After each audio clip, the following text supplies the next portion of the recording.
Hello again. Today we are unboxing something that is super popular with photographers and videographers. I have never used this before, but I've needed it severely. We are unboxing and reviewing the BenQ SW2700PT 27 right after this.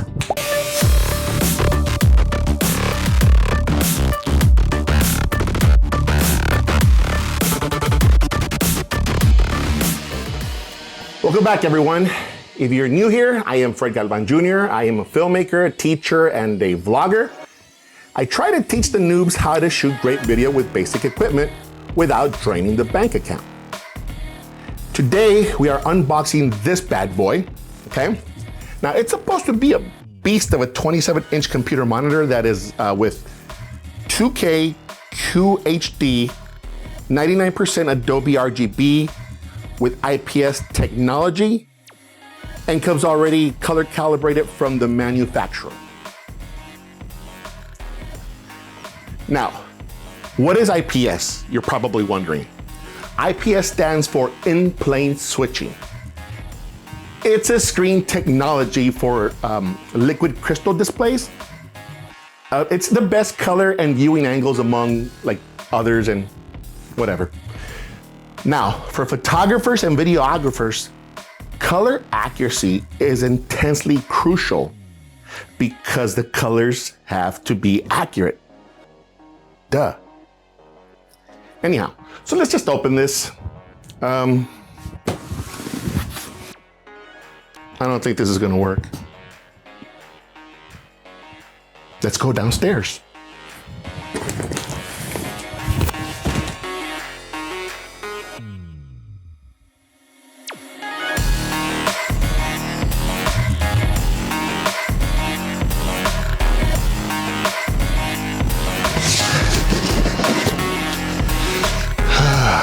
All right, let's start.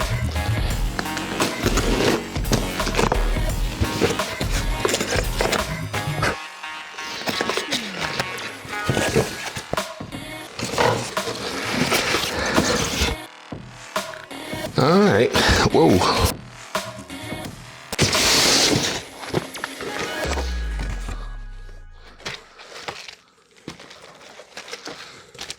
Okay, so this is the hood. To block out any kind of light. Because when there's a light reflection on the monitor, that's enough to throw your colors off. You'll see the colors will be a certain way, but your eyes will see something different. And so this is used as a hood to kind of protect it from, you know, the artificial light, sunlight, or maybe in the event that it rains inside your editing suite.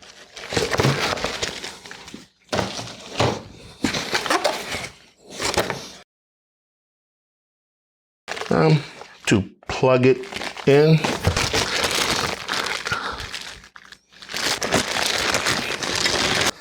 Whoa, there's more here. It's even got measurements right here for the height of the monitor.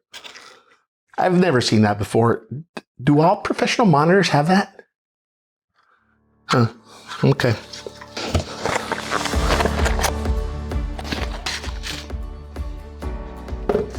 Oh, this is the puck where you could just make adjustments to your monitor without having to go into the menu. See, I'll show you in a bit. You'll see. And of course, the main thing, boom, 27 inches of madness. Came out a little wrong, I know. But, yep. So I'm gonna put this together and let's see what it can do. What do you say? Okay.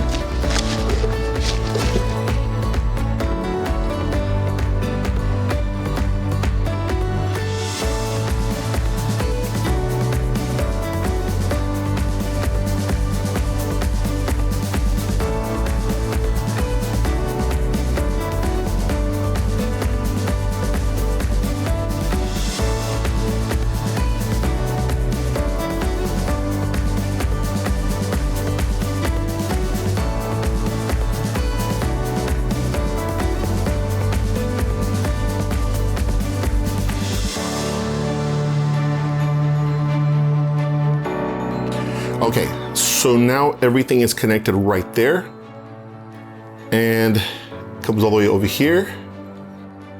But I have this monitor right here. Okay, and this one is perfect for editing, but I'm gonna temporarily remove it because I'm connecting it to this bad boy. So I'm gonna temporarily remove this one just to see what it's gonna look like. It's just for now. Okay.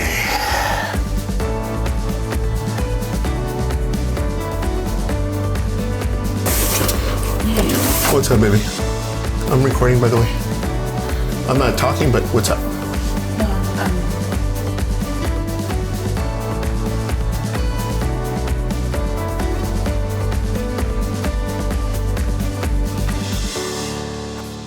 Okay, so I'm back today. Went out for dinner, had a few drinks, very nice. Anyhow, let's talk about the specs. 2550 by 1440 or at 2K. But what is QHD? It stands for Quad High Definition, and basically it's just sharper than your average HD monitor. That's all it is. 99% Adobe RGB color space.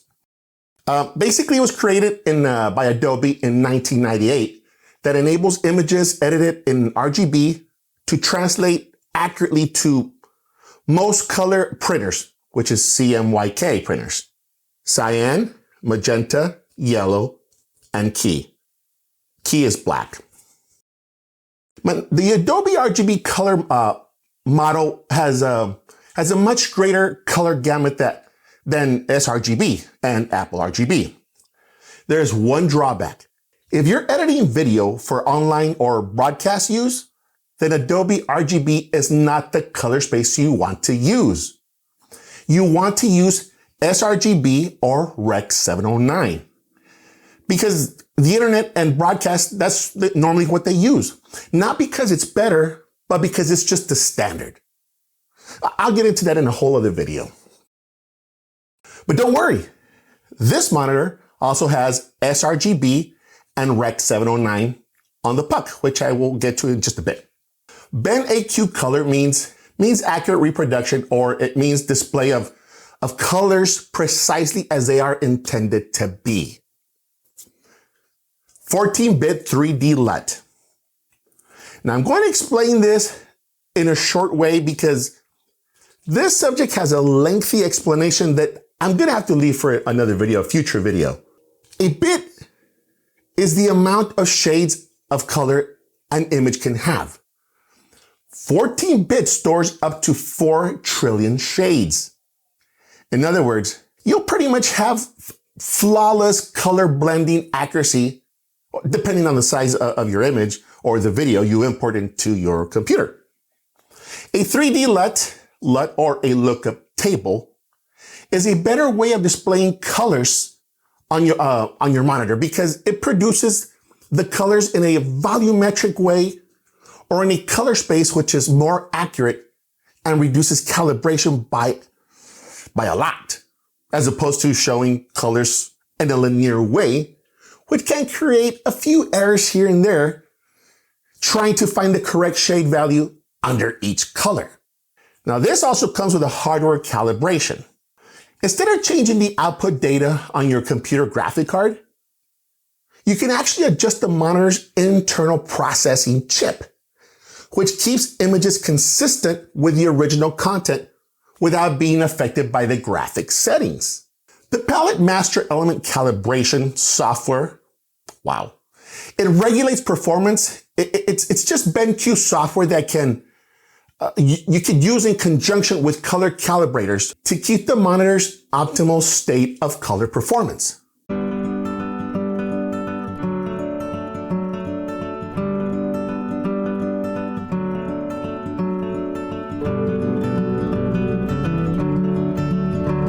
I've been using this monitor already for 1 whole week.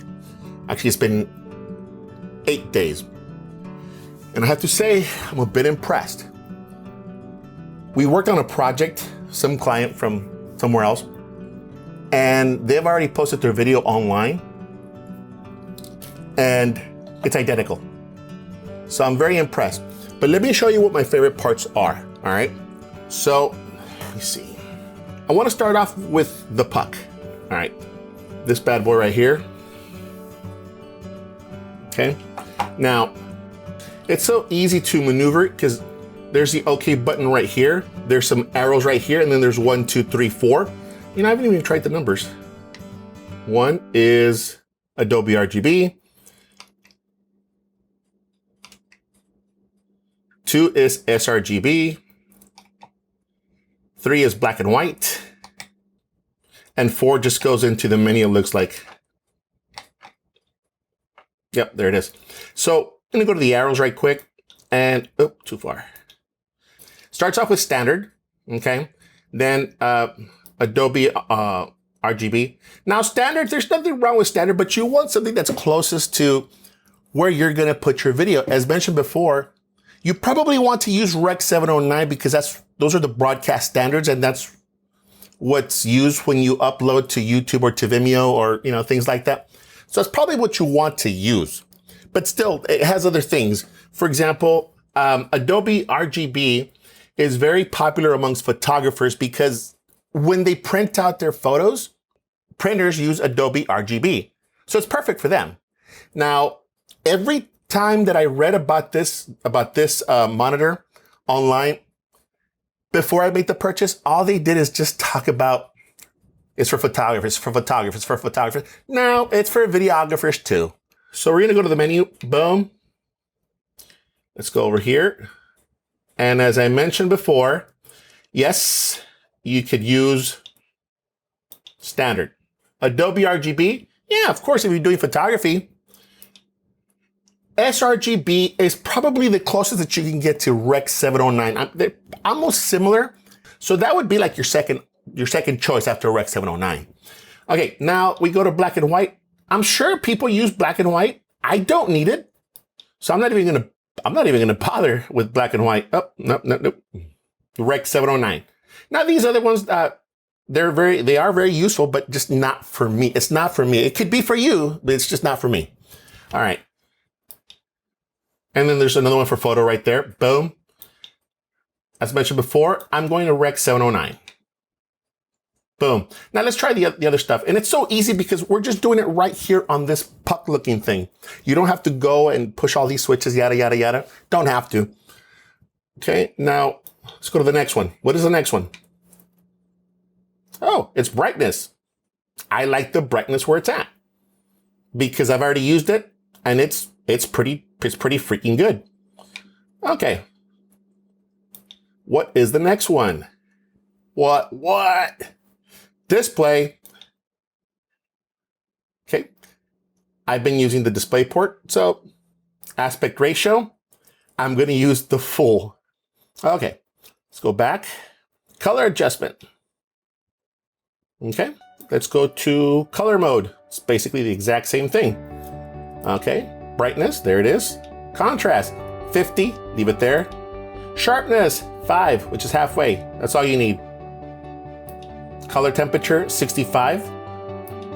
Gamma, it already comes calibrated at 2.2. I'm just gonna leave it there. No need for me to change it at all whatsoever. Color gamut, Rec 709. Hue, black level, save color settings, reset color, don't want to do that. What is system?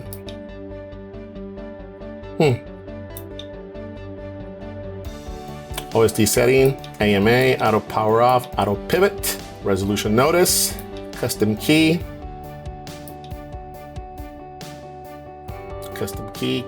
okay. So basically you could set up your numbers right here. I have no plans on really changing it, so I'm just gonna leave it the way it is. Maybe in the future change it. Don't have to. What else?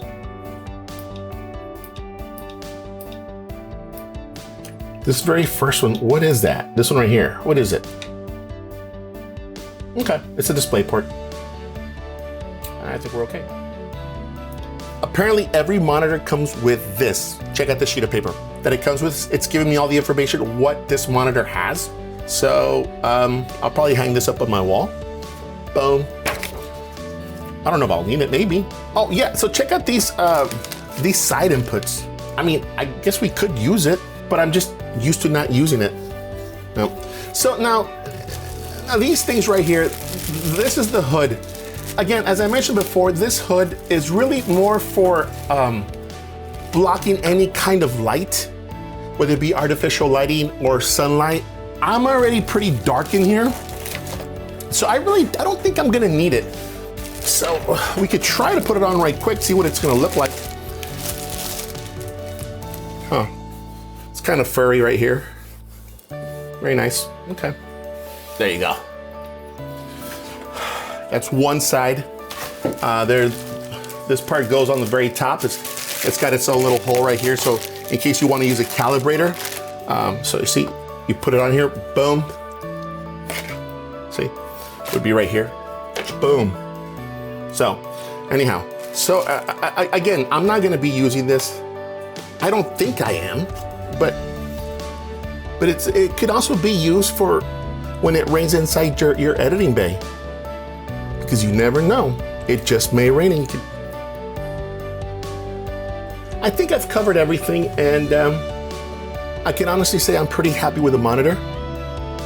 Again, going back to other monitors, there's more expensive ones that do an amazing job, but this one was at a price range that I could deal with. I just didn't feel like paying $3,000, $4,000 for some other monitors that do the exact same thing. So, yeah, pretty much it. Stay creative, everyone.